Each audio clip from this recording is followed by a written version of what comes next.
Wet guys, scroll ના કરતા. જો તમે બી લાઈક આવતા વર્ષમાં બીવોક માં એડમિશન લેવા માંગો છો અને ઇન્ફોર્મેશન નથી તમારી પાસે, તો મારું નામ છે સંજય ચૌહાણ અને હું પર્સનલી બીવોક કરું છું અને 3rd યર નો સ્ટુડન્ટ છું. અમદાવાદમાં બીવોક મારું ચાલુ છે અને હું એક વિડીયો લાવી રહ્યો છું બીવોક ઉપર, જેમાં પ્રોપર ડિટેલ મેન્શન કરેલી છે કે કેવી રીતનું લાઈક મેનેજમેન્ટના ઇશ્યુ થઈ રહ્યા છે બીવોકમાં અને લાઈક યુનિવર્સિટીઝમાં, અને કેવી રીતે તમે બીવોકમાં લાઈક એડમિશન લેશો તો આગળ ફ્યુચરમાં શું કરી શકો છો.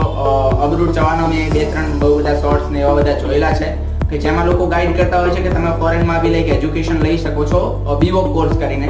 તો એના ઉપર બી આપણે પ્રોપરલી ડિસ્કસ કરશું. એની પહેલા વિડીયો એક આની પછી હું અપલોડ કરવાનો છું અને એક બીજા વિડીયો પર હું પ્લાનિંગ કરી રહ્યો છું. તમારા થોડા મારા સજેશન જોઈએ છે કે લાઈક તમારા ક્વેશ્ચન બીજા શું છે બીવોક રિગાર્ડિંગ, અને શું તમે બીવોક પરસ્યુ કરીને ફર્ધર શું કરવા માંગો છો અને શું સ્કોપ છે આગળ, તો એ બધું જાણવા માટે તમે ક્વેશ્ચન તમારા જે બી હોય મેન્શન કરી દો કમેન્ટ સેક્શનમાં.